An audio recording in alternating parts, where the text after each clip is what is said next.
Aqui com vocês hoje à noite, e o tema que me foi pedido aqui pelo pessoal do CLIRI, do Centro de Literatura Reformada, foi a mulher cristã e a modéstia, né? Nós vamos falar um pouquinho sobre modéstia, mas eu vou aproveitar a oportunidade para estender um pouquinho mais esse assunto, né? A gente vai falar um pouquinho sobre sensualidade, lógico, porque está dentro do assunto, mas a gente vai falar um pouquinho também sobre padrões de beleza, sobre aceitação. A gente vai tentar pensar um pouquinho sobre o que a Bíblia fala sobre a questão da aparência feminina, não só a forma como a gente se veste, mas a forma como a gente se porta também. Em primeiro lugar, essa é uma verdade que a gente tem sempre que se lembrar. Nós somos peregrinas em terra estranha. Nós precisamos pensar sempre nisso. A gente precisa o tempo todo estar lembrando que nós não pertencemos a esse mundo. Então, tudo que nós achamos e pensamos e vivemos e até o que nós usamos precisa ser analisado com base na palavra de Deus, porque nós não somos daqui, nós somos peregrinos e forasteiros. A palavra peregrino e forasteiro, se você for procurar essas palavras no dicionário, você vai encontrar algo mais ou menos parecido com isso que eu vou ler para você. É alguém que vive num lugar sem ter direito à cidadania. Estranho, refugiado. Alguém que vem de um país estrangeiro para uma cidade ou região para residir lá junto com os nativos. Essa é a definição de forasteiro. Então, o forasteiro é aquela pessoa que está no lugar, mas não pertence a ele. Essa é a definição. E essa é exatamente a nossa situação. Nós estamos nesse mundo, mas nós não pertencemos a esse mundo, porque a nossa pátria é celestial. É isso que 1 Pedro 2,11, se você puder abrir a sua Bíblia comigo, vai dizer. O texto fala assim, 1 Pedro 2, verso 11. Amados, exorto-vos como peregrinos e forasteiros que sois.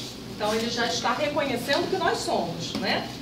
A vos absterdes das paixões carnais que fazem guerra contra a alma, mantendo exemplar o vosso procedimento no meio dos gentios. Então, porque nós estamos vivendo em outro lugar, nós precisamos manter o nosso procedimento exemplar, manter a nossa conduta de forma exemplar no meio dos gentios. Também Filipenses 3,20 afirma a mesma coisa, a nossa pátria está nos céus. A nossa pátria é lá, não é aqui. E aí a gente vai aplicar isso à nossa realidade, né? Antes da nossa conversão, nós vivíamos segundo a ideologia desse mundo.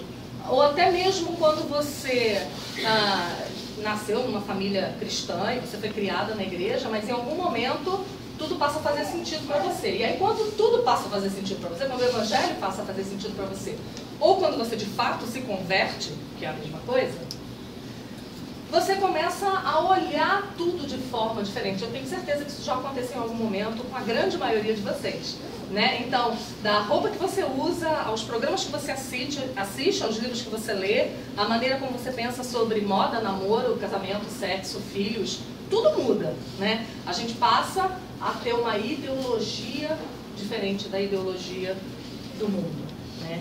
Então, lá em Efésios capítulo 2, verso 1 e 2, narra mais ou menos como isso acontece com a gente.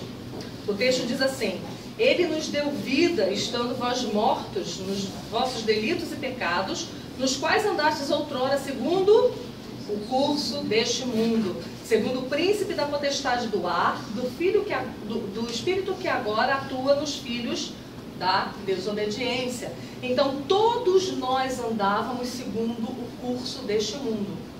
Também na questão das roupas, também na questão da modéstia, também na questão, na forma como nós nos portamos, na forma como nós nos comportamos.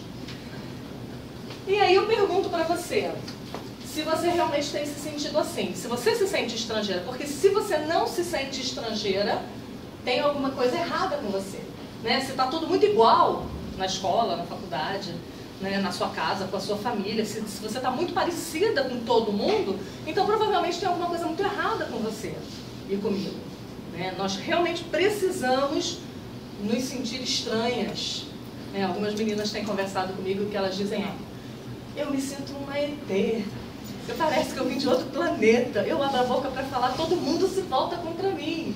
Né? E isso é bênção. Né? E a boa notícia é que a gente vai passar por isso a vida inteira, porque todos os conceitos da nossa vida, todos, são afetados bruscamente por causa do Evangelho. Todos. Tudo muda. Né? Eu costumo brincar que se você vir o mundo e a ideologia do mundo indo para lá, antes de você ouvir qual é aquela ideologia, você corre para cá. Depois você procura saber e você vai ver que você devia realmente ter ido para cá. Né? Mas quando todo mundo está indo para lá, quando todas as pessoas ímpias estão dizendo que aquilo é bom, que aquilo é louvável, que aquilo é desejável, pode desconfiar. Né? Porque eles vivem segundo o príncipe desse mundo. Né? E nós vivemos conforme a palavra de Deus nos ensina. Né? Então é bom quando a gente se sente um peixe fora d'água. Isso é um bom sinal. Né? É bom quando chamam a gente de esquisita, quando chamam a gente de xiita, radical, o que mais? Quais são os outros elogios que a gente ouve? Vários. Né? Vários elogios bonitinhos assim. Isso é bom, isso é um bom sinal.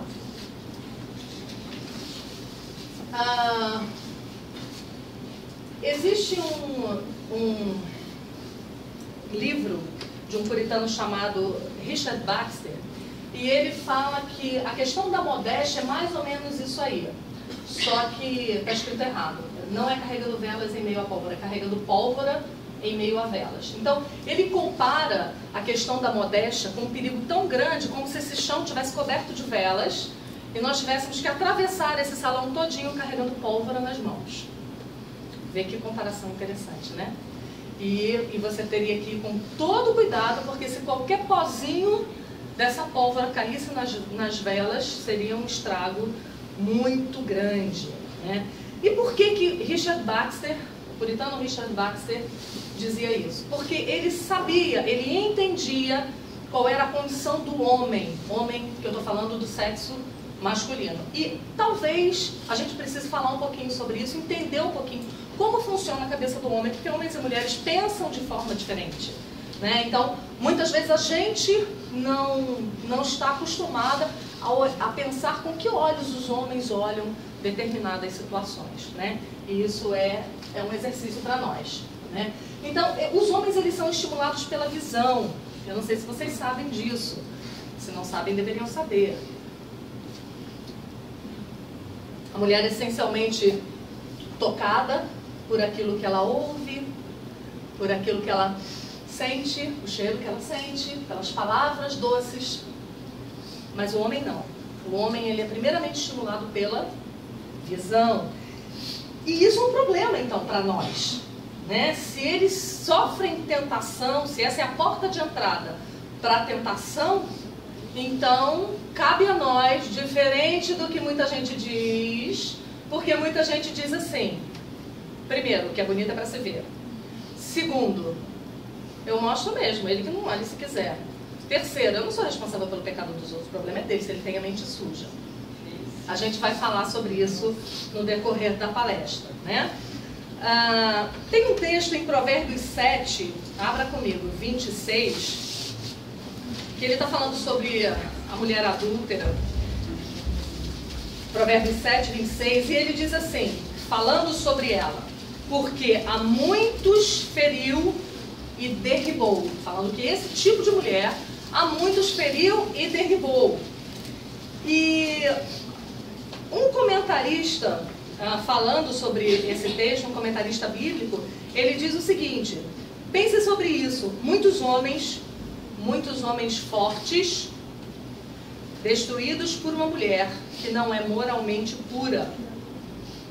Então ele está falando de homens fortes, homens bons de briga, bons de guerra, mas que diante de uma mulher impura sucumbem. Então, sabedoras disso, nosso cuidado precisa ser redobrado, né? Que incrível influência e responsabilidade nós temos, então, como mulheres cristãs, sabendo disso. Né? Sabendo que uma mulher moralmente impura é capaz de destruir um homem.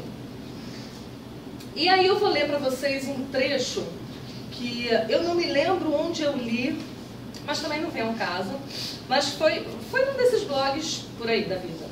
E o rapaz que escrevia o texto, ele falava sobre como ele era duramente atingido pela sensualidade das mulheres dentro da igreja. E ele diz assim: a única coisa que as mulheres não parecem compreender totalmente é que a tentação da lascívia não para.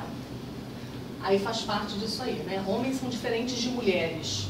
As nossas tentações são diferentes das tentações que os homens sofrem. A gente vai falar um pouquinho sobre lascívia mais à frente, né? Mas ele diz, a única coisa que as mulheres não compreendem totalmente é que para os homens a tentação da lascívia não para nunca. É uma luta constante, ela é contínua, ela é agressiva e faz tudo o que pode para levar os homens até a morte. E as mulheres têm uma escolha de ajudar ou impedir o objetivo e o propósito da lascívia. Vê? Então essa pergunta a gente tem que se fazer sempre.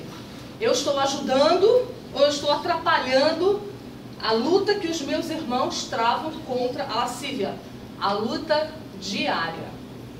Então, se você é mulher, se você é moça, você também, provavelmente, em algum momento da sua vida vai lutar contra a lascívia, mas saiba que os nossos irmãos homens têm que lutar contra isso todos os dias. Tá? Por quê? Porque nós vivemos num mundo absolutamente sexualizado. Nós vivemos num mundo pornográfico o tempo todo. Então essa é uma luta que eles travam o tempo todo. Aí ele diz assim, às vezes quando eu vejo uma menina vestida de forma provocante, eu digo a mim mesmo, ela provavelmente ainda não sabe que vários caras irão devorá-la em suas mentes hoje. Mas talvez ela saiba. Ele continua. Para ser honesto, eu não sei. Tudo que eu preciso saber é que a forma como ela se apresenta para o mundo é isca para fisgar minha mente pecaminosa e eu preciso evitá-la a todo custo. Agora, imagine, é porque isso é uma luta muito pessoal e muito oculta no coração dos homens. Eles não dizem isso para nós. Agora, você imagine você saber que você é motivo de uma luta tão dura, diária, de um rapaz da sua igreja. De um filho de Deus, de um crente. Você ser o motivo disso. Né? A gente vai olhar mais à frente um pouquinho. O Catecismo Maior de Westminster, ele vai falar sobre isso e ele vai colocar uma responsabilidade muito grande sobre nós, mas a gente vai ler mais à frente. E o que a Bíblia fala sobre isso? Deixa eu ver se eu coloquei esse versículo. Não sei se eu coloquei. Abre lá comigo. 1 Tessalonicenses, verso 4, de 3 a 6. A gente vai ler esse texto, eu vou explicar para vocês algumas palavrinhas para fazer mais sentido.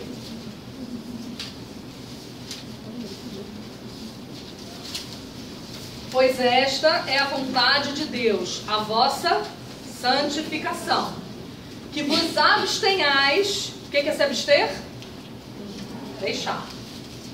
Que vos abstenhais da prostituição. Aí a irmãzinha fala, desse problema eu tô fora. Prostituição não é o meu problema. Só que toda vez que você ler a palavra prostituição na Bíblia, o sentido dela é impureza. Então prostituição não é apenas o ato de vender o corpo por dinheiro. Prostituir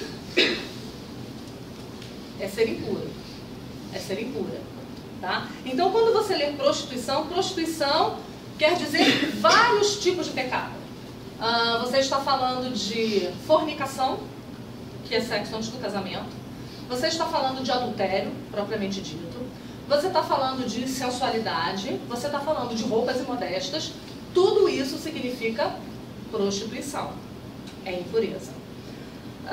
Então a vontade de Deus é a nossa santificação, que nós nos abstenhamos da impureza e que cada um de vós saiba possuir o próprio corpo em santificação e honra, não com desejo de lascívia. Lascívia é uma palavra muito interessante, porque a gente ouve muito, mas a gente não sabe o que significa.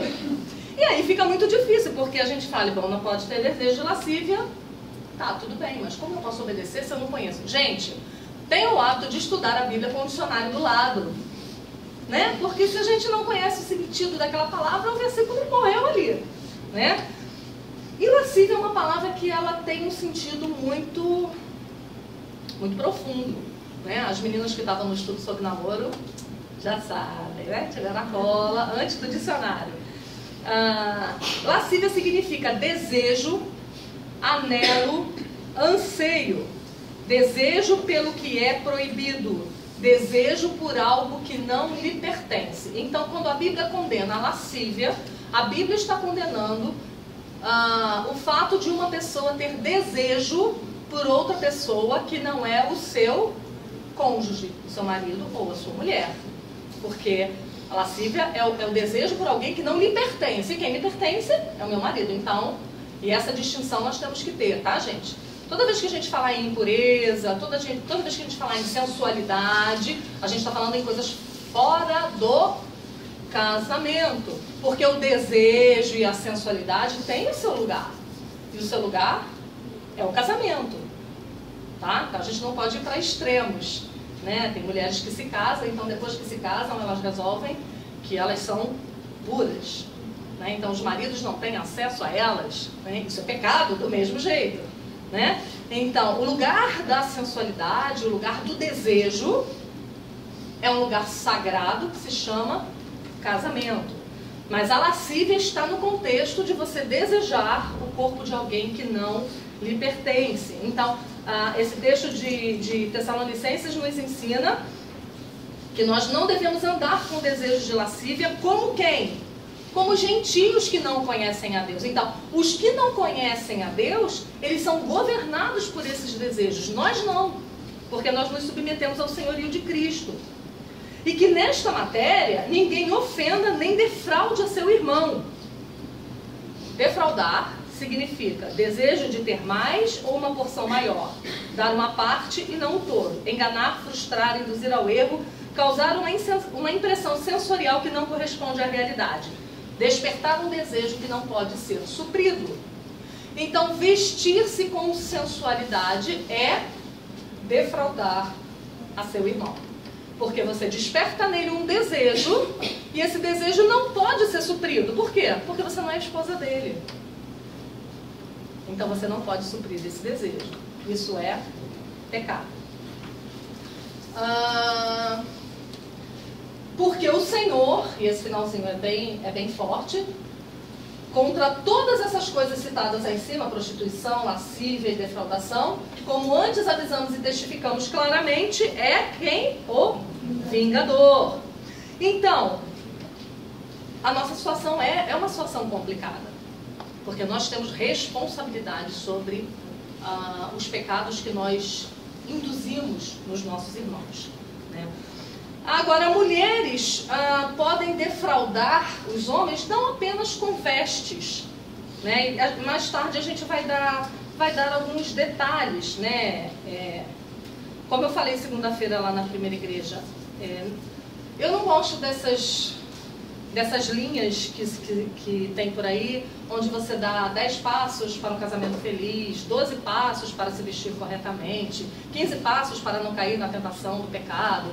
Eu não gosto dessas receitas de bolo, porque a vida cristã não é isso, né? Nós temos a Bíblia, que é a palavra de Deus, e ela nos dá diretrizes. E nós vamos julgar caso a caso a partir daquilo que a palavra de Deus fala, né?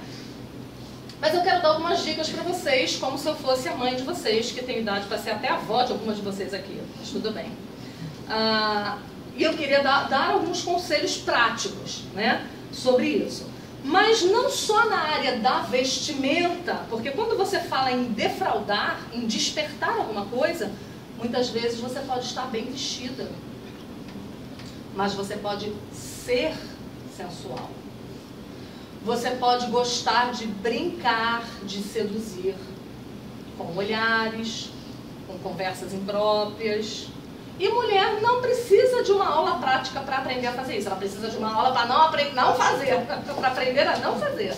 Porque a mulher sabe fazer isso, né? Então isso é outra coisa que a gente precisa analisar o nosso coração. Porque você pode estar pensando assim, bom, eu não preciso dessa aula, eu vim aqui hoje só porque a turma toda vinha, né? Mas eu sou uma mulher que me visto decentemente, eu não tenho problema com modéstia. Mas a modéstia não é só uma questão de roupa. É uma questão também de comportamento, né? Que tipo de conversa, que tipo de flerte, que tipo de lisonja eu tenho com homens que não são que não é o meu marido? Será que eu tenho conversas com duplo sentido? Será que eu faço piadinhas usando coisas sensuais? Não só no meio de rapazes, mas no meio de moças também, né? Porque a Bíblia proíbe isso. Né? Será que eu tento seduzir para que os rapazes estejam todos aos meus pés, não por causa das minhas roupas, mas por causa da minha personalidade esfuziante, ou por causa do meu jeitinho assim, de falar, ou sei lá por quê, né? O meu jeito de jogar o cabelo, né? Todas essas são armas de sedução também, e nós precisamos estar atentas a isso. Né? Nós precisamos saber aquilo que a palavra de Deus requer de mim e como eu devo me portar. Por isso que eu digo que modéstia não é só uma questão de roupa. Se fosse isso, seria muito simples, mas é mais do que isso. Né? 1 Timóteo 2, 9 e 10, da mesma sorte que as mulheres em traje decente se ataviem com modéstia e bom senso, não com cabeleira frisada, ou ouro, ou pérolas, ou vestuário dispendioso, porém com boas obras, como é próprio às mulheres que professam ser piedosas. O que o texto está dizendo, gente? Ele está dizendo que não pode usar pérolas e joias, nem roupa bonita? Não é isso que o texto está dizendo. O texto está dizendo que a sua marca, você não é reconhecida por isso, mas você é reconhecida pelo quê? Pelas suas boas obras, né? Então, a modéstia não é apenas se vestindo decentemente, a modéstia não é apenas não tendo conversas impróprias e falando coisas impróprias com olhares impróprios, mas é também discrição em determinados assuntos. Né? Eu sei que os costumes mudaram muito, né? E alguns costumes podem mudar, não tem problema, mas tem outros que a gente precisa voltar um pouquinho atrás. Né? Hoje você não vê problema em meninas abrirem a boca para dizer que estão menstruadas na frente de rapazes. Gente, isso é coisa muito íntima. Ou então dizer, o meu sutiã, isso assim, ou a minha calcinha, na frente de rapazes. Não pode, isso não é assunto para se falar perto de homens. Isso é discrição. É você saber que existe limite. Existem coisas que não se fala para todo mundo, existe coisa que se fala para algumas pessoas, e existem coisas que não se fala perto de homens. Nem de homens casados, nem de homens solteiros. E isso é discrição. Então, a modéstia também toca nessa questão. Nós vamos falar mais um pouquinho sobre veste, né? Qual é a motivação do nosso coração quando a gente vai se vestir? E aí pode ser que também você pretenda seduzir alguém ao se vestir modestamente. Porque você pode estar tentando conquistar alguém através da sua modéstia. Chamar a atenção de outros homens que não podem ser seu marido através disso. Então a gente tem que... Tá vendo? A gente é muito pecador, né? É por isso que se a gente não entende a doutrina da depravação total do homem, a gente não pode estudar mais nada na Bíblia. Essa é a primeira doutrina que a gente tem que entender. Né? Nós somos pecadores e até as nossas melhores ações estão manchadas pelo pecado. Né? Então a gente precisa desconfiar da gente o tempo todo. Isso é uma coisa que os puritanos diziam recorrentemente. Nós precisamos desconfiar de nós mesmos. John Owen, ele escreveu um livro chamado Tentação, a Mortificação da Carne, que é um livro maravilhoso. E nesse livro ele diz que nós precisamos ter muito cuidado e desconfiar de nós, porque nós temos dentro de nós um espião que é aliado de Satanás para nos destruir. E esse espião que é aliado de Satanás se chama a nossa carne, nós mesmos. Então, por causa disso, a gente precisa sempre desconfiar de nós mesmos. Não é isso que lá Jeremias 17, verso 9 diz? Desesperadamente corrupto é o coração do homem. Né? Então, a gente não pode confiar na gente. Então, a gente precisa o tempo todo perguntar qual é a nossa intenção. E aí eu vou ler um trechinho de um livro de John MacArthur para você, que diz assim: Como uma mulher discerne a linha, algumas vezes tênue, entre o vestir-se de forma apropriada e o vestir para ser o centro das atenções. Olha aí, ele não está falando de indecência, mas também é modéstia. É você querer se vestir para ser o centro das atenções. Isso não é modesto. A resposta começa na intenção do coração. Uma mulher deve examinar seus motivos e objetivos da maneira como se veste. Sua intenção é mostrar a graça e a beleza da feminilidade? É revelar um humilde coração dedicado à adoração a Deus? Ou sua intenção é chamar a atenção para si mesma e ostentar sua beleza? Ou pior, tentar seduzir o homem sexualmente? Uma mulher que é focada em adorar a Deus irá considerar cuidadosamente como ela está vestida, porque seu coração ditará seu guarda-roupa e sua aparência. Então, é isso que Provérbios fala, né? Sobre tudo que se deve guardar, guarda o teu coração, porque dele procedem as fontes da vida. Foi isso que Jesus disse também, que é do coração que procedem os adultérios, os assassinatos, tudo vem do coração, né? Então, quando nós vamos nos arrumar e nos vestir, nós precisamos sondar o nosso coração. E aí, a gente precisa tomar alguns cuidados. Eu não sei quantas de vocês conhecem um livro chamado Deus o Estilista. Quem já leu esse livro? Quem já ouviu falar nesse livro? Levanta a mão. Então, esse livro está esgotado, né? Há muito tempo já. A Fiel disponibilizou em PDF? E-book. Pronto. A Fiel disponibilizou em forma de e-book. Esse é um livro que vocês têm que ler todo ano. Vocês, eu. A gente tem que ler para as nossas filhas todo ano. Ele é um livretinho pequenininho, mas ele é muito bom. E eu vou ler vários trechos dele ao longo da nossa palestra, né? E Jeff Pollard, que é o autor desse livro, ele pega muito pesado. Então, em alguns cuidados, eu vou começar falando de um que ele fala lá. Não sei o que falo não, tá, gente? É ele. Não tem nada a ver com isso. Mas ele fala, eu vou falar. Ele faz a seguinte pergunta: como você se portaria, pastor, se de repente entrasse no seu gabinete uma mulher para ser aconselhada vestindo calcinha e sutiã? Chocante, não é? O que é o biquíni? É uma calcinha e sutiã. Acontece que nós sofremos uma lavagem cerebral durante muitos anos para aprender que biquíni é uma coisa legal, que mostrar uma parte do traseiro pode, se você estiver num lugar que tem areia. Porque se eu chamar vocês aqui e abaixar aqui para mostrar um pedaço, ninguém vai querer ver, isso é um escândalo nacional. Imagina as manchetes. Mas se eu estou num lugar que tem areia e água, não é mais. Tornou-se plausível. Por quê? Porque no decorrer dos anos, nós fomos sendo encharcadas pela cultura de que não tem nada demais. E aí o Jeff Pollard, nesse livro, ele vai contando a história da moda. É impressionante. Leiam esse livro, meninas. Vocês vão ficar chocadas como eu fiquei. Chocada com a forma como ele coloca, como essa evolução foi gradativa, mas consistente. De forma que hoje ninguém questiona isso. Ninguém questiona que todo mundo pode ver a barriguinha e o umbiguinho das meninas. Não tem problema nenhum. Né?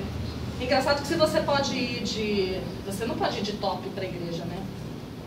Ou você não vai passear de top e de shortinho no shopping. Não, então são coisas que realmente é pra gente pensar, aquilo que eu falei no começo. Eu não sou mãe de vocês para dizer, tira isso e veste aquilo. Não sou, com a minha filha eu faço. Mas com vocês eu não posso fazer. Né? Cada um vai discernir. Mas pensem pelo menos. Pensem pelo menos. Né? Eu sei que muitas de vocês pensam assim, mulher louca. Louca. Mas pensem, é bom pensar.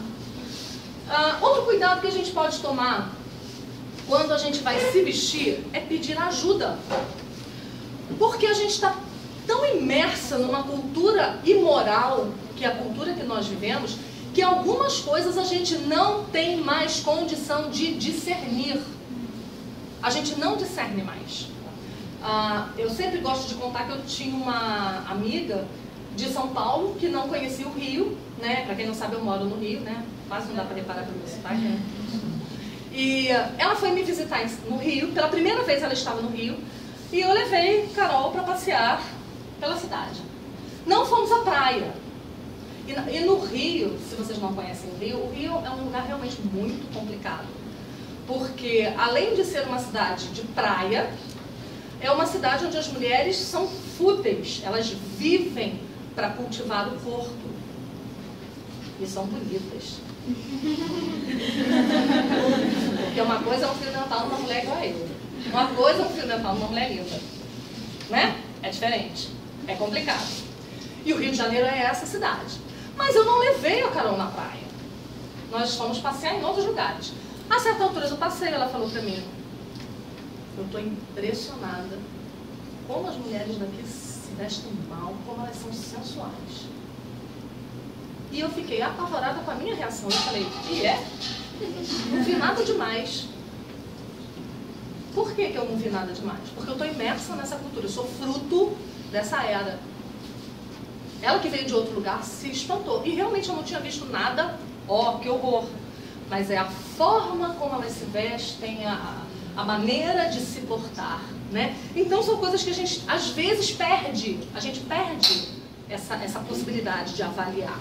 Então a gente pode pedir ajuda. Então se você tem pai, se você tem irmão, homem, principalmente se eles forem crentes, principalmente se eles forem crentes, né? Óbvio. Se eles forem crentes.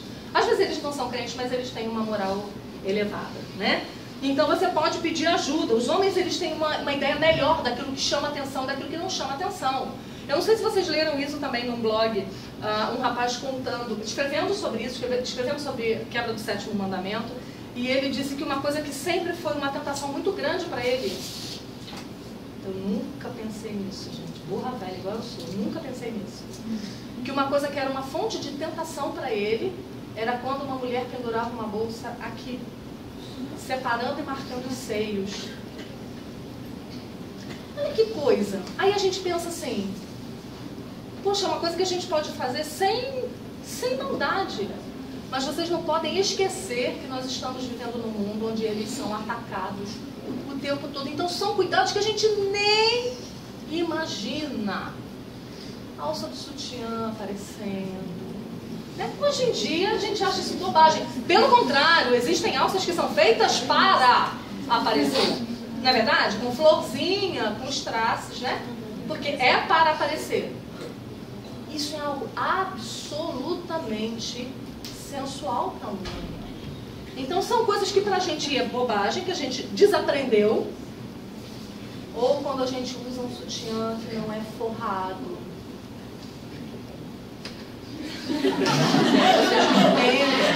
São cuidados que a gente precisa ter, porque a gente não percebe, mas a gente pode estar chamando a atenção por uma bobagem, ou uma peça transparente que a gente não viu que é transparente atrás.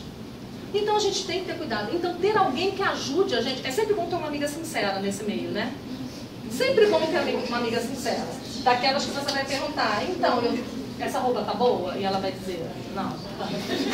Vai trocar, né? E é sempre bom também a gente ter essa prática de ajudar uma outra, né? Porque às vezes a gente não vê mesmo. Às vezes a gente tá enredado pela cultura, mas às vezes também a gente não percebe. A gente não percebe. E aí tem alguém que fale pra gente: gata, tá meio muito, né? Menos um pouquinho, né? Isso nos ajuda.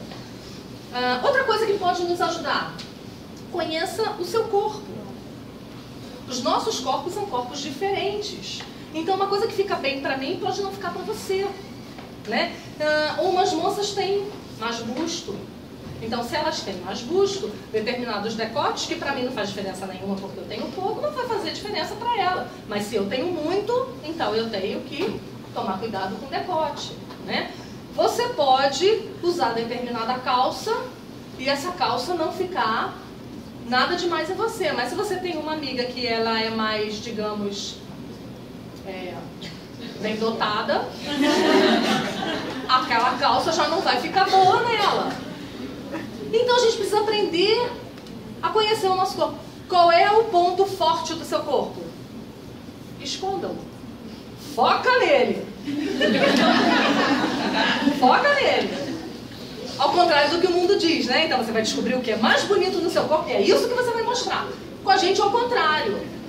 Qual é a parte que mais chama atenção no seu corpo, né? Uma vez eu vi uma entrevista da Ivete Sangalo dizendo que ela usava qualquer tipo de roupa, desde que mostrasse as pernas. Porque as pernas dela eram lindas e porque ela malhava muito as pernas. Enfim, tirando toda a futilidade dessa frase, né? Além da futilidade e além disso ser pobre, ainda demonstra que ela trabalha uma parte do corpo dela para seduzir e ela usa as suas vestes para que aquilo apareça.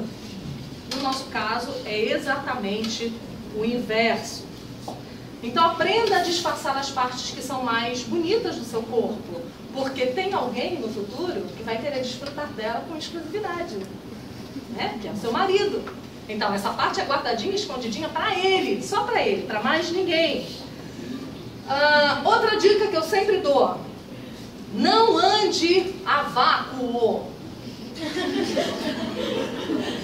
Se apertar em cima, folga embaixo. E se apertar embaixo, folga em cima. Às vezes uma calça, ela não é em si indecente, mas ela é mais justa. E aí ela é mais justa, e aí você vai e coloca com uma blusa justa também, então você tá toda à mostra. Então se a calça é um pouco mais justa, usa uma blusa mais soltinha, mais compridinha um pouquinho. Se a calça é mais largona, aí você pode botar uma blusinha mais justinha. A gente tem que ter senso, e tem que ter medida, e tem que ter espelho. Essa é uma boa dica, né? Olha no espelho. E a segunda dica é, você precisa voltar no espelho mais de uma vez, é melhor trocar, né? Porque certamente tem alguma coisa errada, né? Outra coisa, quando a gente vai usar vestido ou vai usar saia, tenha modos, menina. Tem moça que não nasceu para usar vestido, então não usa. Porque na hora de cruzar a perna é um festival, né? Na hora de comprar a saia, ela comprou direitinho, comprou uma saia num comprimento bom, né?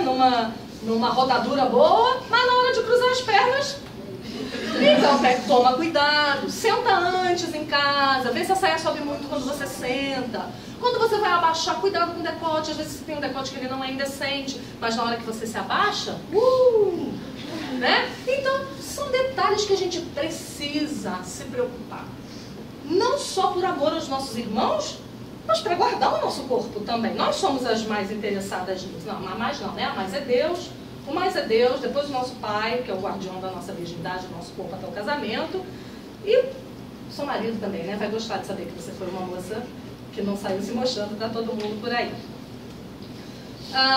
Eu queria ver agora com vocês um pouquinho a questão da quebra do 7º mandamento, né? Eu não sei quantas de vocês estão acostumadas a estudar os mandamentos na ótica de algum catecismo reformado, né? Mas nós que somos presbiterianos, somos regidos pelos símbolos de fé de Westminster, nós temos uma boa mania, que é de tudo e fuxicar lá no catecismo maior, né? E aí quando a gente lê sobre a quebra do 7º mandamento, a gente vai entender que a quebra do 7º mandamento, que é não adulterarás, não é só a questão do adultério em si, né?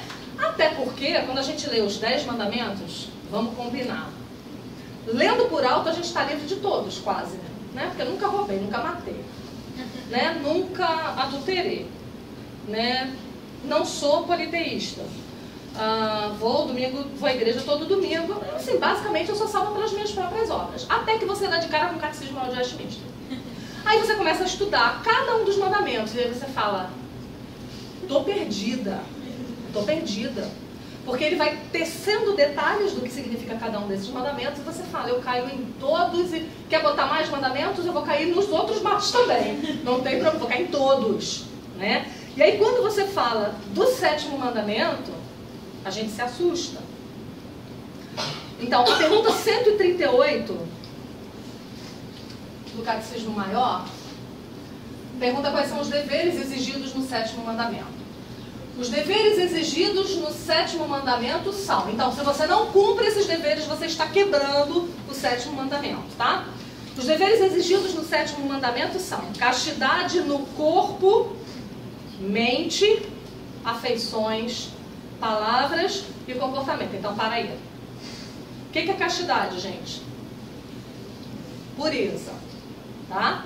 Então, o 7º mandamento exige que você tenha pureza, não só no seu corpo, mas também na sua mente, nas suas afeições, nos seus desejos, nas suas palavras e no seu comportamento. A preservação dela quem? Da castidade. Precisa de interpretação de texto também, viu, gente? Dicionário, interpretação de texto, senão a gente não entende. A preservação dela, da castidade, em nós mesmos e nos outros. Então, preservar a pureza nos nossos irmãos é um dever exigido de nós pelo 7º mandamento. E isso significa que se você não preserva a santidade do seu irmão, você é adúltera. Você quebrou o 7º mandamento. A vigilância sobre os olhos e todos os sentidos, a temperança, a conservação da sociedade de pessoas castas, a modéstia no vestuário, o casamento daqueles que não têm o dom da incontinência, o amor conjugal e a coabitação. Olha que interessante. O amor conjugal e a coabitação, sexo no casamento, é um dever exigido pelo 7º mandamento. Quando nós negamos isso ao nosso marido, nós estamos quebrando o 7º mandamento. O trabalho diligente em nossas vocações e o evitar todas as ocasiões de impureza e resistir às suas tentações. Então, dá pra gente fazer uma palestra sobre cada palavrinha dessa que tá aí, né? Dá pra gente gastar muito tempo estudando tudo isso.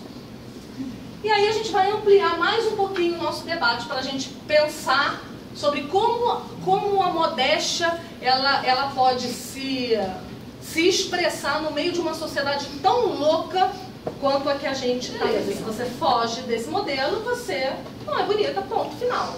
Né? Eu queria saber quem disse isso, mas disseram e as pessoas acreditaram. Né? Provérbios 31:30 diz o quê? Que enganosa é a graça e vã a formosura, mas a mulher que teme ao Senhor, essa será louvada. Né? Então, nós fomos enganadas por esse mundo, por esse século, achando que a beleza exterior ela é mais importante do que a beleza interior, mas não é isso que a palavra de Deus diz. Não é isso que a palavra de Deus diz.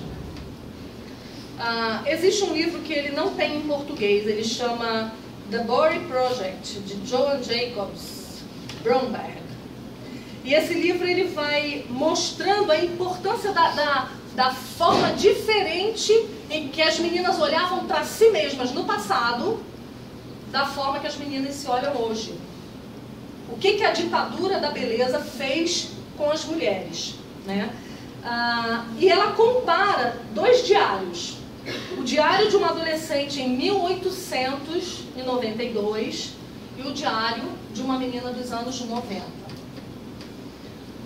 O diário da menina de 1892 diz assim: resolvi não falar sobre mim mesma ou meus sentimentos.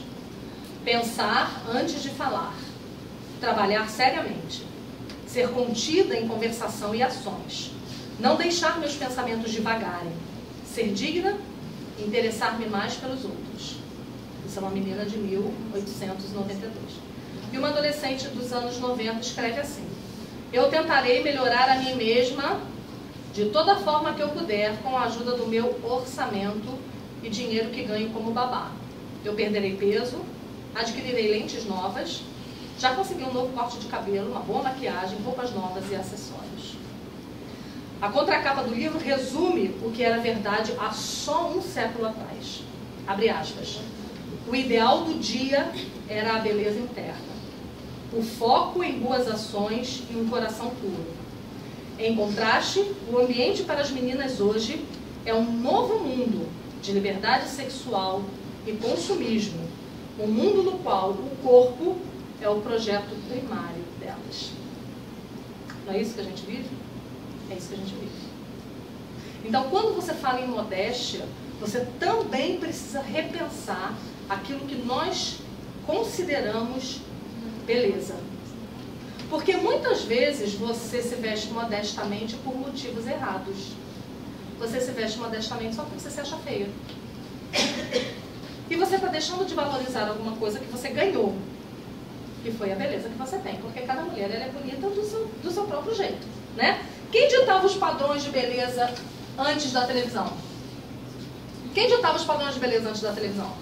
Cada cultura, né? Cada lugar que você fosse. Adoro quando olho cultura antiga, que as gordas eram lindas. Adoro.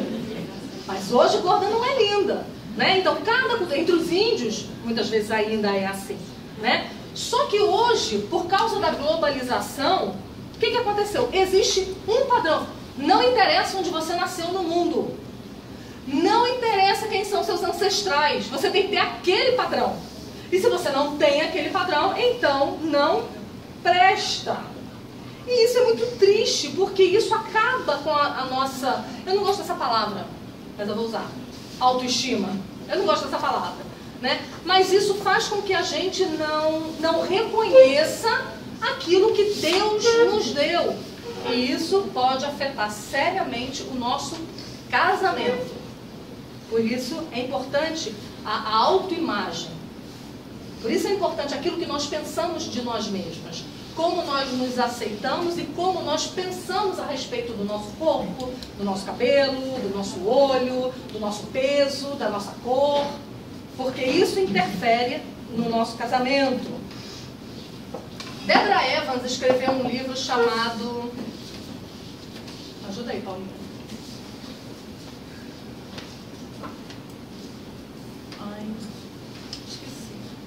Depois eu digo para vocês. Não sei se é a sexualidade cristã, algo parecido. E ela fala sobre essa questão da imagem que a gente tem da gente mesma. Ela diz assim: é fato incontestável que nossa cultura idolatra a atração física, certo? Como é que você escolhe um namorado e como é que um rapaz escolhe uma moça? Primeiro pelo que vê. Eles não, os mundanos, né? Nós somos diferentes. Como é que a gente escolhe um namorado? Primeiro pela piedade dele, né? A gente vai olhar para ele e vai ver. Ele vai ser um bom marido, ele é crente, ele vai ser um bom sacerdote, ele vai ser um bom líder, ele vai governar bem o meu lar, vou me interessar por ele.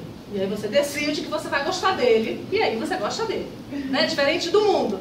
Mas no mundo, como é que é? Atração física. Então, ela diz que a nossa cultura idolatra a atração física. Imagem de corpos 85% livres de gordura e apelo magnificado pela mídia parecem estar por toda parte, desde as capas de revista que cobrem as bancas até os outdoors colocados em pontos estratégicos. Quase todas as modelos e artistas de cinema e televisão populares são mais magras do que 95% da população feminina do mundo. É óbvio. Olha ao redor. Olha ao redor. A gente não é assim como elas. Bom, sem tirar a questão de que elas vivem para isso, né? Sem tirar a questão de que elas não fazem mais nada da vida a não ser academia, tratamentos, cirurgias plásticas, e massagens, cremes, botoxes e etc, etc. Sem tirar tudo isso, ainda tem Photoshop, né, gente? Ainda tem tratamento de imagem. Ainda tem maquiagem, gente. Meu filho se casou sábado passado e eu fui maquiada pela primeira vez na vida. Gente, eu sou bonita. Que momento lindo da minha vida.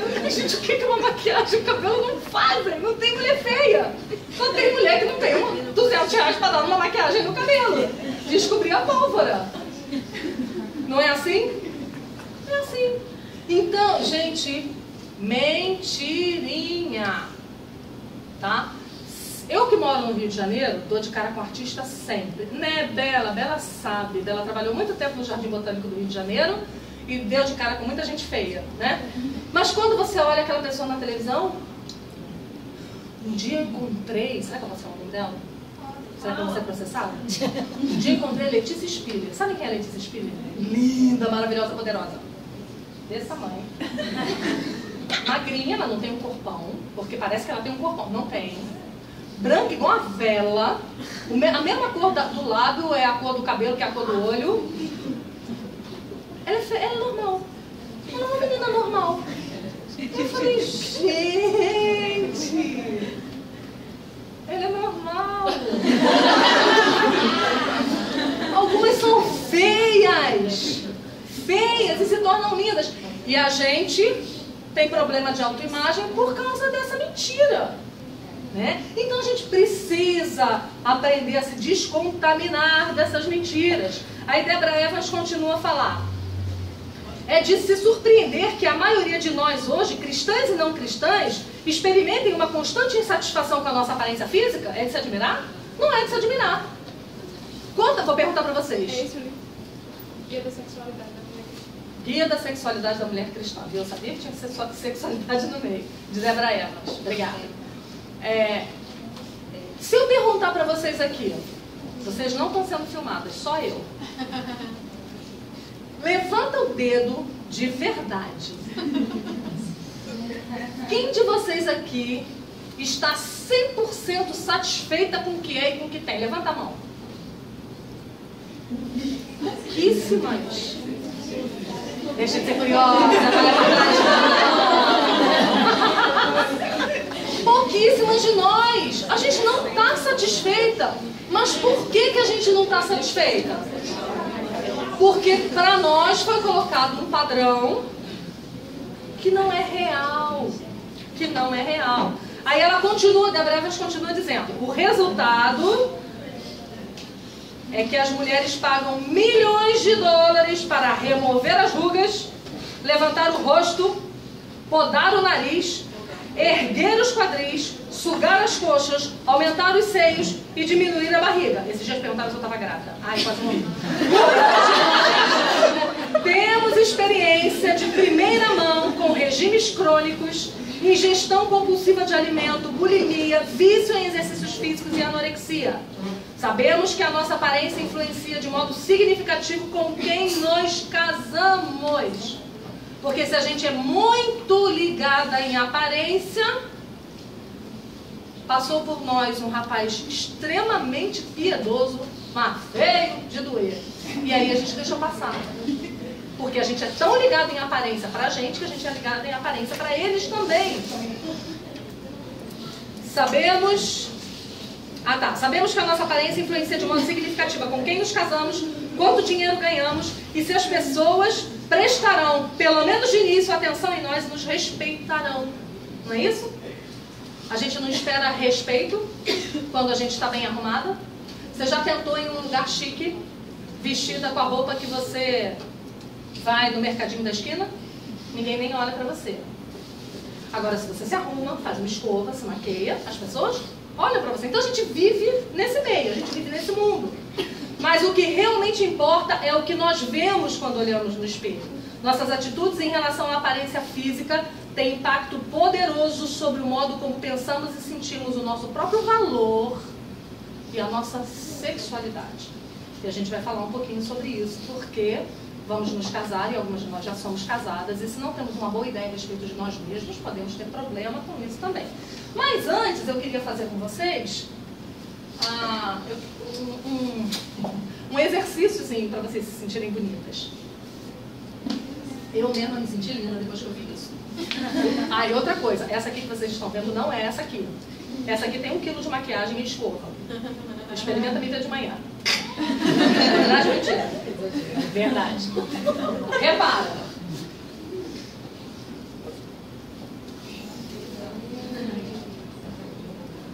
Imagina, dar de cara com ela assim, de manhã.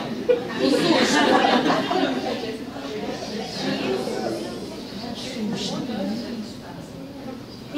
Conhecem aquele livro, Mentiram e Muito pra você?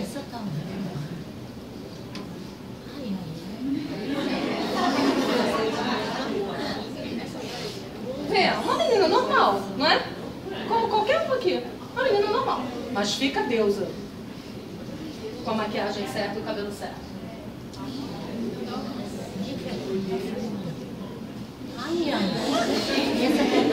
vezes.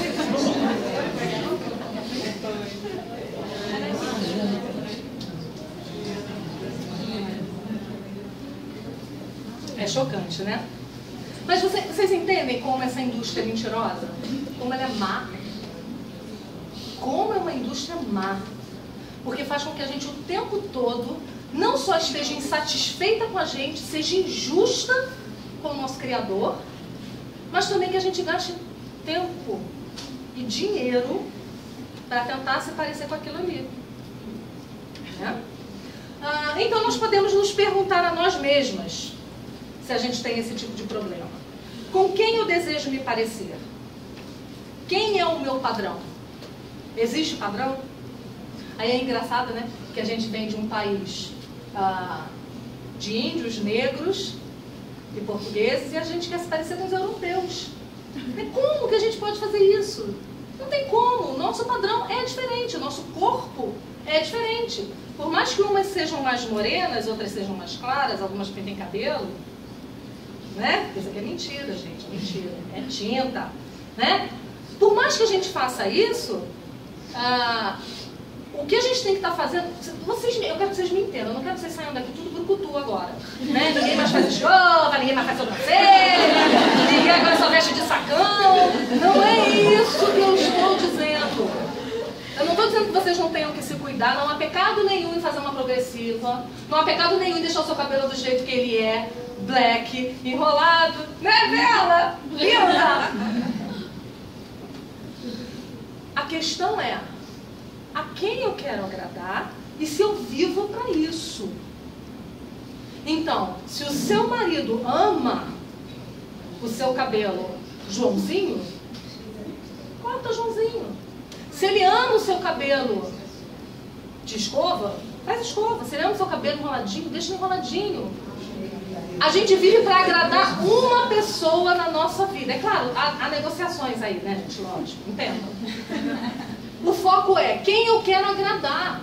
E eu vivo para agradar uma pessoa. O meu marido brinca comigo, né? Que a gente está chegando numa idade, né?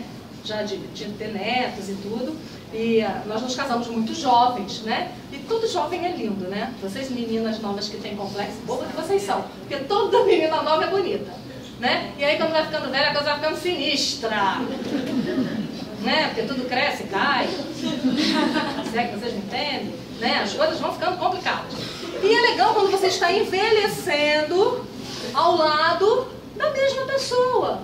Que te viu jovem, eu brinco com meu marido que eu era muito magra, feia de tão magra. Eu pesava 55 quilos nessa altura toda que eu tinha. Então eu era um esqueletozinho. Aí eu brinco com ele, né? Por amor, como é que você gostou de mim assim? Aí ele brinca, o povo não tem acreditado que diz, comeu a carne, agora rói os ossos, comigo é diferente. Eu fui o osso agora. A gente precisa encarar essas coisas com naturalidade. A gente está caminhando para a morte, gente. Mas o que a Suzana Vieira diz para nós? Que você pode ter 70 anos e desfilar seminua na Sapucaí. É mentira! Ela está operada de cima a baixo, ela é daquele tipo, se piscar o olho, a perna mexe de tanta cirurgia que a pessoa tem. É mentira, isso não é para nós mortais. Isso não é pra gente. Né? A gente vai até falar um pouquinho sobre cirurgia, se der tempo aqui. Mas a gente precisa se avaliar o tempo todo. O que é que está em jogo? A opinião de quem te interessa. Eu converso com dezenas e dezenas e dezenas de mulheres que dizem pra mim que não estão satisfeitas com aquilo que elas são e com aquilo que elas têm. E aí a primeira pergunta que eu faço é, o que seu marido acha? Aí ela diz, ele está muito feliz. E aí? Mas eu pretendo agradar a Rede Globo. Porque o meu padrão são as mulheres que a Rede Globo apresenta. Então eu não aceito o elogio do meu marido. Mulheres mais velhas, casadas, onde todos os estragos do mundo já foram feitos. Seu marido ama você como você é. Se seu marido é um homem cristão, é um homem que não é um homem lascivo, promíscuo, né? Porque quando a pessoa é dada à pornografia e é licenciosa, então os padrões realmente são alterados. Mas homens crentes, homens santos, que não se alimentam de pornografia, eles passam o dia todo assim, ó. E aí quando eles chegam em casa, é o seu corpo que ele ama. E aí você faz o quê? Se esconde, porque tem pneu.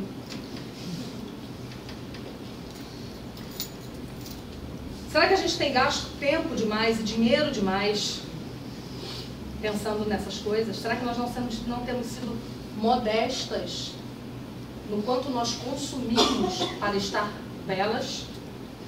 Depois da morte da esposa, João Calvino, escrevendo a um amigo, descreveu-a como alguém que não se importava demais consigo mesma.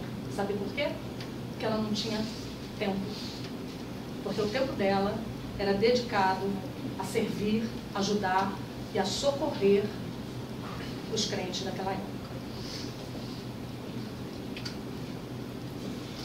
A Bíblia tem muito a nos dizer sobre como devemos nos vestir e qual é o tipo de beleza que interessa ao Criador, que é o tipo de beleza que tem valor eterno. Abre lá comigo, 1 Timóteo 2, de 8 a 10.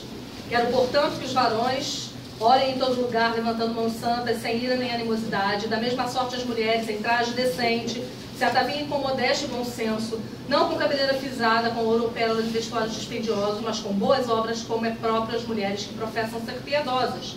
E Calvino, comentando esse trecho, ele diz o seguinte: era a sua intenção corrigir um vício ao qual as mulheres são quase sempre propensas. É possível que em Éfeso, cidade de grande riqueza e de famosos mercados, esse vício fosse especialmente prevalecente. Esse vício consistia na excessiva preocupação e avidez sobre as vestes. O desejo de Paulo é que o modo de vestir delas fosse regulamentado pela modéstia e pela moderação, pois o luxo e a extravagância vêm do desejo de se exibir. Atitude essa que só pode originar-se da vaidade ou da devassidão. Calvino, bonzinho como sempre, né? E aí eu pergunto para você, qual tem sido a sua marca? A modéstia ou o luxo? E aí vamos para Deus o Estilista, de Jeff Pollard. Ele diz algumas coisas. Ele diz assim: a modéstia não é primeiramente uma questão de vestimenta, mas sim uma questão do coração. Se o coração está correto diante de Deus, ele se governará em pureza, acompanhada de humildade, e se expressará em modéstia. Aquilo que eu falei para vocês no começo. Não é só uma questão de roupas indecentes, mas também uma questão de humildade. Outra coisa que ele diz: a modéstia cristã é o autodomínio íntimo, arraigado em um entendimento apropriado de si mesmo diante de Deus, que se expressará exteriormente com humildade e pureza, em vez de expressar-se na glorificação e promoção de si mesma. Excesso e sensualidade, ambos influenciam a modéstia. A mulher crente tem de controlar de modo consciente suas paixões, em vez de se arrumar de maneira requintada, dispendiosa e sensual.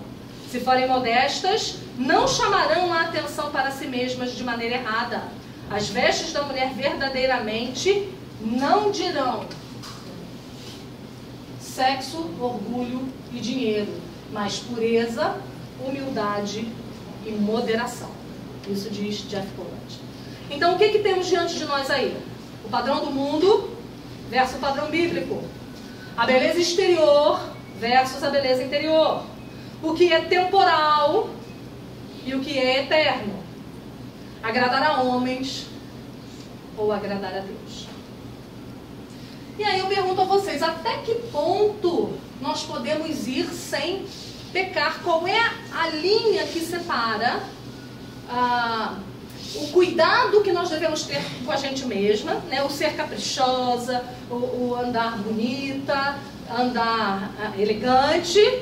O que separa isso do pecado, do consumismo e da extravagância, né? A gente vai ter que jogar luz nas nossas intenções mais uma vez, né? Qual a legitimidade de tratamentos de beleza, cirurgias plásticas e intervenções constantes? Qual a legitimidade disso? Gastos excessivos com aparência são lícitos? Somos mordomos do que Deus nos deu, temos sido bons mordomos do que Deus nos deu. O consumismo exacerbado, que é ter aquilo que você não precisa, como comprar por impulso, ter mais coisas e se endividar porque você precisa andar na moda, isso é legítimo. Abandonar a sua vocação, isso é uma coisa que acontece muito, abandonar a sua vocação de esposa, mãe e dona de casa para ganhar dinheiro a fim de alimentar o seu consumismo. Trocamos nossos casamentos e os nossos filhos por uma bolsa de marca. A gente troca hoje em dia o nosso casamento por roupa. Isso é uma loucura. Eu conheço muitas mulheres que abandonam os filhos de uma creche o dia inteiro para trabalhar fora, não por necessidade, mas porque elas não conseguem deixar de comprar. E eu queria terminar falando sobre cirurgia plástica. E eu vou fazer umas perguntinhas para vocês. Não vou dizer nada, eu não quero apanhar. Acho que não tem nem, dá nem para fugir.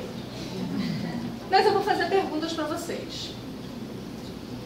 Cirurgias plásticas são feitas aonde mesmo? Na padaria? Aonde? Hospital. Hospital é lugar para? Doente. Para acudir às intercorrências que não são esperadas, precisa ser feito num hospital, certo? É necessário um centro cirúrgico. Então, você cansa de ver histórias de mulheres que morreram porque fizeram uma coisa simples ali na esquina, né? Numa clínica qualquer, né? Aí eu pergunto a você, submeter-se a uma cirurgia com todos os riscos e perigos de qualquer cirurgia, sem necessidade, seria algo aprovado por Deus? Até que ponto nós quebramos o 6º mandamento, que é o não matarás, né? E quando a Bíblia fala não matarás, é você expor ao risco desnecessário a sua vida ou a vida das pessoas, né? Então, se não há necessidade, é claro, às vezes você tem necessidade, né? Vou usar o exemplo de meninas que têm o seio muito grande, que têm problemas de coluna por causa disso, né? Sentem dores, elas realmente precisam operar. Você sofreu um acidente, alguma coisa está fora do lugar, você realmente precisa... Eu não estou falando disso. Eu estou falando de martelar o nariz, porque uma cirurgia de nariz é martelando o nariz, né? Eu estou falando de você colocar a sua vida em risco para você ter a barriga da Gisele Bündchen. Meninas, você vai ter a barriga dela, mas o resto não é dela. Não é ela. Você continua sendo você, né? E a mentira que é vendida pra gente é que se nós fizermos isso, só isso, a gente vai estar bem. Agora é engraçado, né? Porque tudo na cirurgia plástica ela vai contra a modéstia. Porque pra que mesmo você colocaria silicone nos seios, se você não é pra mostrar os seios? Pra que mesmo você faria uma lipoaspiração da barriga se você não vai andar desfilando a sua barriguinha? Não faz o menor sentido. E outra coisa que eu quero dizer a vocês, meninas que não são casadas. O meu marido, por exemplo, não sabe até hoje a diferença entre uma celulite e uma estria. Eles não sabem o que significa e desestressa. Deixa as celulites quietas. Deixa as bichinhas se proliferarem em paz. Eles não sabem o que isso significa. Eles acham lindo. E vou dizer outra coisa pra você. Se o seu marido não é assim, e ele não pensa assim, se ele não é satisfeito com o que ele tem, o problema é muito grave. Porque ele está com a cabeça desse mundo, né? Não é que ele não queira ver você mais bonitinha. Não é que a gente não tenha que... ele pediu para eu emagrecer uns 3 quilos. Ele quer que eu melhore, isso aqui eu faça um exercício físico. Não é essa a questão, entendam. Eu estou falando de interrupções abruptas, de se colocar a vida em risco para se parecer com alguém. E aí o Catecismo de Heidelberg, na pergunta 105, ele fala sobre isso. Ele diz assim: o que Deus exige no 6º mandamento? Que não devo desonrar, odiar, ferir ou matar o meu próximo, seja eu pessoalmente ou por meio de outros, mas devo abandonar todo desejo de vingança e também que eu não fira a mim mesmo, nem deliberadamente me exponha a qualquer perigo. Deliberadamente se expor a um risco é quebra do 6º mandamento. E para terminar, a gente precisa lembrar que nós estamos sempre diante de Deus e que Ele olha para o nosso coração. Abre comigo em 1 Pedro 3, 3 e 4.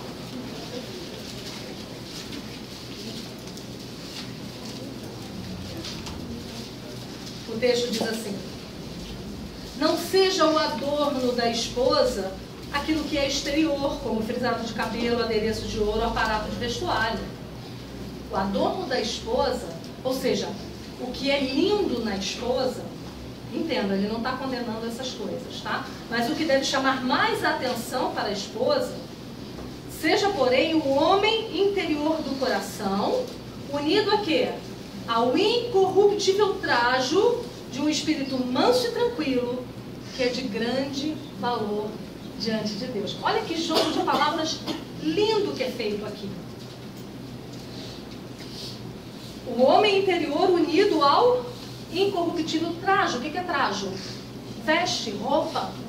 Então ele está dizendo que em vez de a gente estar preocupado com a roupa de marca ou com a roupa da última moda e gastar mais do que eu devo com isso e deixar de ir a uma festa se eu não tiver um vestido agora repetido, em vez de eu me preocupar com isso, o trajo, a roupa com a qual eu devo me preocupar é essa aqui. É uma roupa incorruptível. É uma roupa que não sai de moda, que a traça não corrói. Eu não vou perder quando eu engordar. Eu não vou perder quando eu emagrecer demais. Porque esse trajo é um espírito manso e tranquilo diante de Deus, que é de grande valor diante de Deus. O que ele está dizendo aqui? Que o nosso investimento pesado deve ser no nosso coração, no nosso interior, em quem nós somos diante de Deus, mortificando a nossa carne diariamente e não se preocupando tanto e tão excessivamente com as coisas deste mundo. E eu quero terminar perguntando a vocês o que eu comecei perguntando. Se nós temos vivido nesse mundo como peregrinas ou como estabelecidas, se nós vivemos aqui como quem nunca fosse deixar esse mundo, se nós temos vivido aqui como se tudo que nós temos estivesse aqui, ou se nós temos vivido como alguém que está de partida em breve. Hebreus 13, verso 14 diz: na verdade, não temos aqui cidade permanente, mas buscamos a que há de vir. E na cidade para onde nós havemos de ir, nós não vamos entrar mediante boa aparência. Nós não vamos entrar mediante aquilo que nós temos para apresentar exteriormente. Mas nós vamos entrar pelos méritos de Cristo.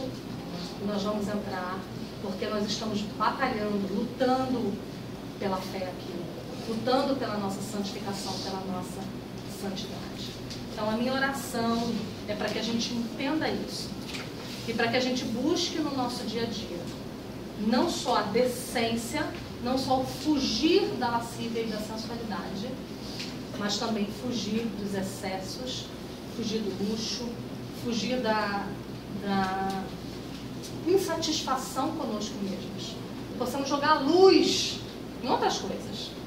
Que o nosso foco seja outro e não em nós mesmos. Eu queria orar com vocês e depois a gente vai abrir para perguntas. Se tiver alguma pergunta, a gente vai ter um tempinho para isso. Mas, querido, nós te louvamos porque a tua palavra é tão rica e ela nos ajuda a delinear os nossos caminhos nesse mundo tão cheio de mentiras e tão cheio de ideias contrárias à tua palavra. Senhor, dá-nos sabedoria e discernimento, ó Pai. Que aprendamos, Senhor Deus, a nos alimentar da tua palavra, a nos alimentar de bons livros, para que possamos fazer essas distinções, ó Pai. E que possamos viver de modo a te agradar. Que possamos viver, ó Deus, de forma digna do teu evangelho também, na maneira como nós nos arrumamos, nos vestimos e nos portamos. Que em momento nenhum queiramos chamar a atenção para nós mesmos, mas que o teu evangelho que brilha em nós apareça aos homens, ó Pai. que não queiramos chamar a atenção para nós mesmas, não só não sendo sensuais, mas também não sendo exageradas e não sendo vestidas de excessivo luxo, de excessiva maneira de andar conforme as mulheres do mundo andam. Aquela maneira que vive para isso e que não se satisfaz mais com aquela roupa que tinha ontem, porque hoje precisa ser uma roupa diferente. Tira isso de nós, ó Pai. Nós estamos suscetíveis a tudo isso porque estamos envoltas por muitas pessoas que pensam assim. Tem misericórdia de cada uma das minhas irmãs aqui, ó Deus, e que nós possamos aprender a apreciar a nós mesmas como o Senhor nos fez, da maneira como o Senhor nos colocou, ó Pai, e que possamos agradar ao nosso marido ou ao nosso futuro marido também neste quesito, aceitando os nossos corpos e dando a eles a possibilidade de desfrutarem dos nossos corpos dentro do casamento de maneira alegre e satisfeita. Em nome de Jesus. Amém. Amém. Alguém gostaria de fazer alguma pergunta?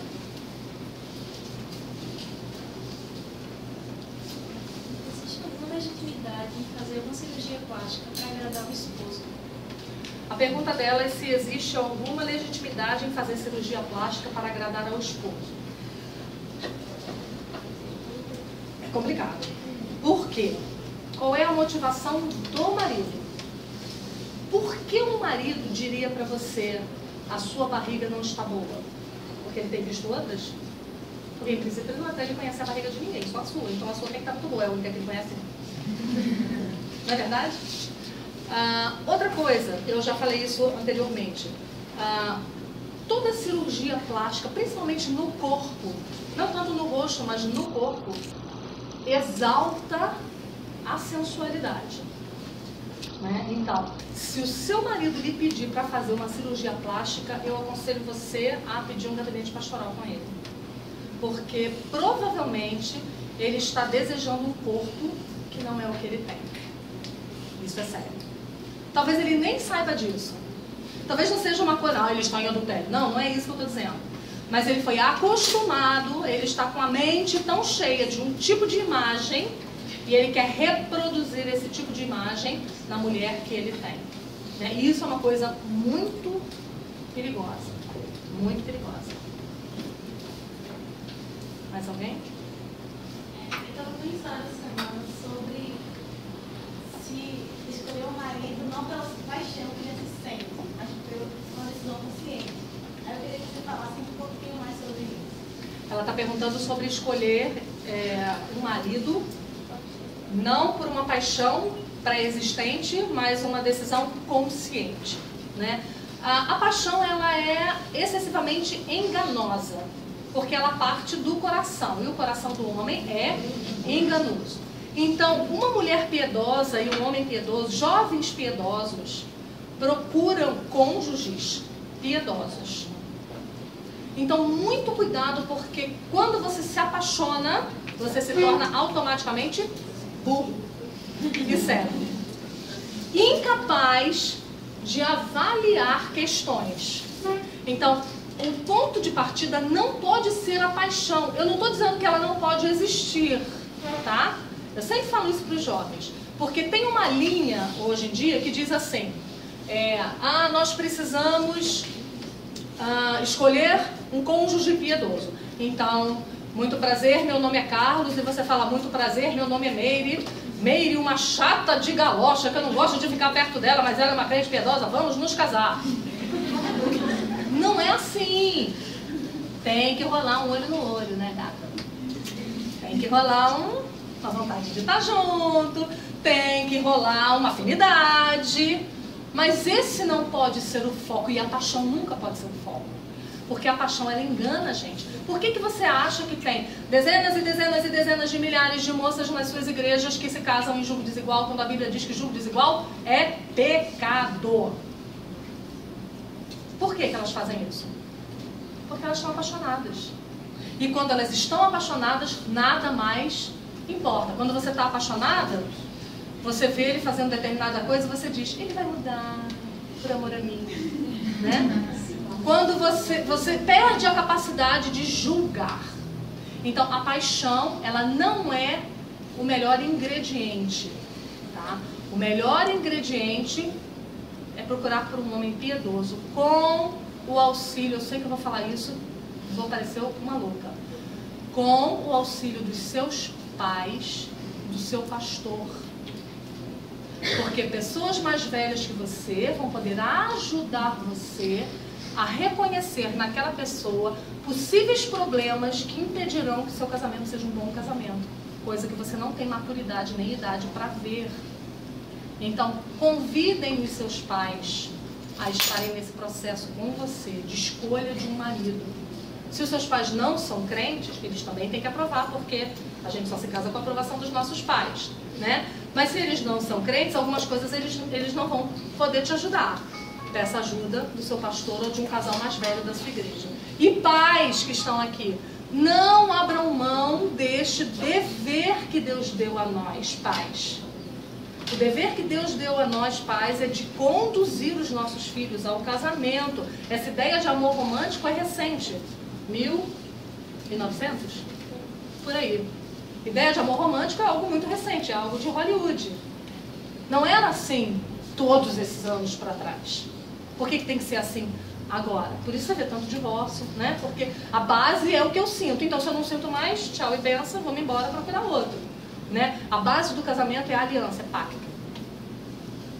Então, por isso, quando você vai fazer um pacto com alguém, você tem que saber com quem você está fazendo. Então, essa é uma escolha muito, muito, muito importante. Tá? Vocês precisam ter cuidado disso e precisam saber também que o amor aparece. É incrível como aparece. Né? Um dos meus filhos, eu tenho um filho que ele se casou sábado passado, meu outro filho vai se casar dia 6 de agosto agora. E foi muito interessante a forma como ele começou a namorar a futura esposa dele.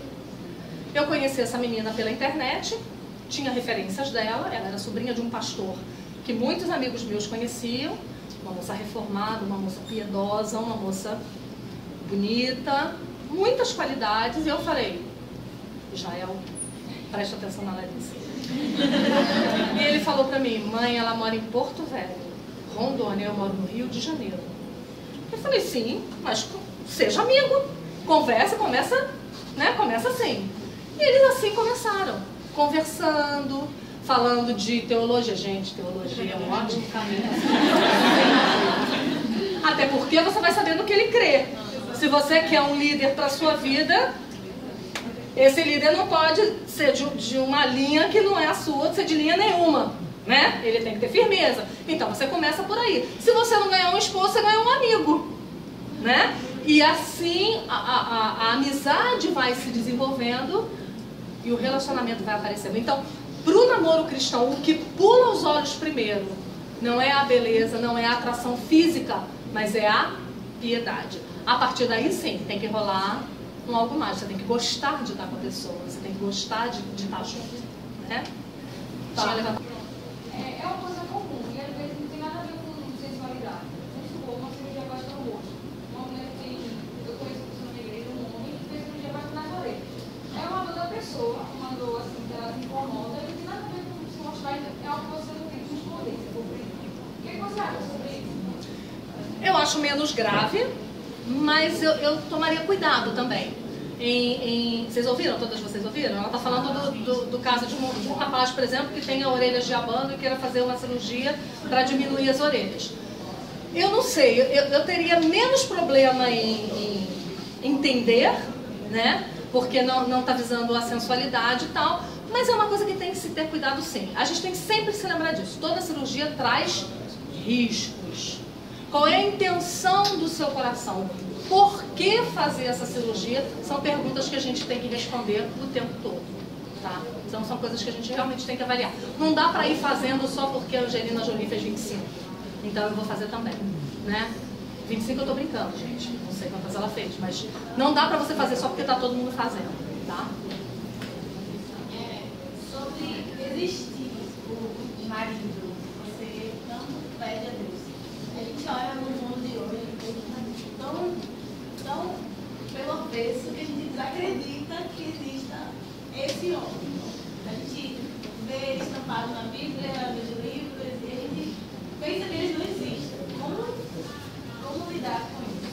Pelos olhos da fé.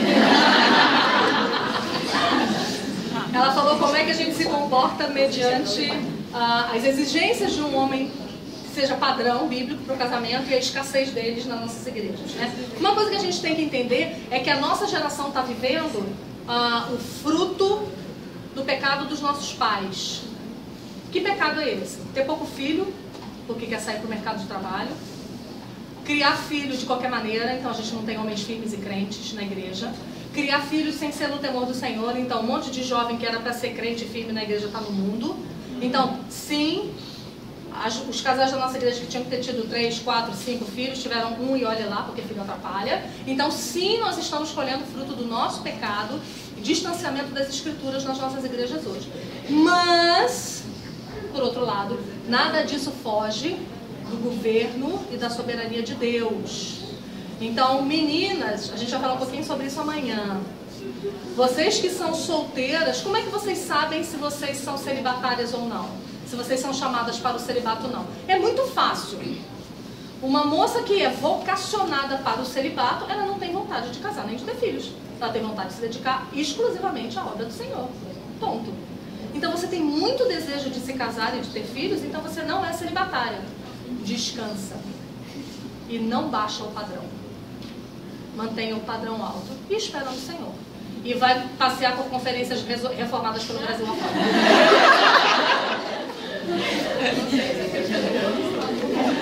Faz um esforcinho, né, gata? Tu vai esperar o reformado lindo, maravilhoso bater na tua porta. É lógico que nós, como meninas modestas e recatadas, não vamos nos oferecer. Mas nós precisamos fazer amizades, nós precisamos conhecer, nós precisamos ajudar umas às outras. Meninas casadas, ajudem as solteiras. Ó, tem um cara para te apresentar. Ajuda aí, gente, que o negócio é difícil. Mais alguém? Mais alguém gostaria de fazer mais alguma pergunta? Então quer dizer que cirurgia por causa de baixa autoestima é aqui? Cirurgia por causa de baixa autoestima, gente, vai ler a Bíblia que a autoestima vai melhorar no instante. Sabe por quê?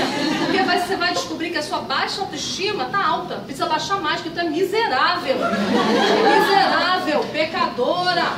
Então a autoestima tem que estar no pé mesmo, não tem que estar em outro lugar. Tem que estar lá embaixo. É pecado. Mais alguém? Então tá, meninas, muito obrigada pela presença de vocês, pela atenção de vocês. Amanhã a gente vai se reunir na Igreja Presbiteriana de Areias com as meninas da Confraria Reforma. Que horas mesmo? 1h da tarde na Igreja Presbiteriana de Areias. Outra coisa que eu queria dizer a vocês, meninas. Vocês estão em um dos melhores lugares do mundo. Cada livro que você está vendo aqui, você pode comprar e levar para casa de olho fechado. Outra coisa, vou fazer propaganda, não vou ganhar nada por causa disso não, mas vou fazer. Aquele CD ali, de Salmos, acabou de ser lançado, lindo, maravilhoso, só de Salmos. E o que está do lado, Deus me fez, é um CD com músicas para criança, com perguntas do catecismo. Lindo, maravilhoso e bilíngue. E temos livros aqui de todo jeito maravilhosos, mas eu quero recomendar um específico. 2, na verdade. Eu brinco com meu marido assim, se a biblioteca do meu marido pegasse fogo, eu fiz essa pergunta para todo mundo lá em casa. Qual era o único livro que você ia correr para pegar se a biblioteca da tua casa pegasse fogo? E aí, além da Bíblia, cara. O único livro que eu correria é aquele ali, ó. Catecismo Maior de Westminster comentado. Se você deseja conhecer a fé, leia aquilo ali. E outro livro que eu vou recomendar para vocês é esse que está aqui, ó. Pega aqui para mim, Adoração Evangélica. Deixa eu mostrar para vocês. Esse livro... Não, ele não é um, tá, gente? Aqui tem 4. Esse livro aqui é o melhor livro que eu já li na vida. De Jeremiah Burroughs. Jeremiah Burroughs foi um teólogo que fez parte da Assembleia de Westminster. Então ele foi um dos homens que escreveu a Confissão de Fé e os Catecismos de Westminster, tá? Esse livro aqui é fantástico. Você vai ler esse livro, vai chorar todo dia, você vai chorar um pouquinho por causa dele. Ele vai falar sobre culto, ele começa tratando sobre Levíticos 10, falando de Nadab e Abiú, né, que queriam prestar culto da forma deles e morreram. Então ele começa falando sobre isso e depois ele vai falar sobre como nós precisamos nos portar no culto e adoração a Deus. E sabe como é que nós temos que nos portar? Não, porque a gente não conhece a Bíblia. Ele vai falar sobre 3 aspectos: como se portar na pregação da palavra, como se portar durante os sacramentos, ceia e batismo, e como se portar durante a oração no culto público. E eu quero dizer para vocês, a gente quebra o dia do Senhor recorrentemente, porque a gente não sabe se portar no culto público como a gente deve. É lindo, é maravilhoso. E qualquer um outro aí que vocês quiserem comprar, vocês fiquem à vontade. Então, boa noite, meninas. Obrigada. Deus abençoe vocês.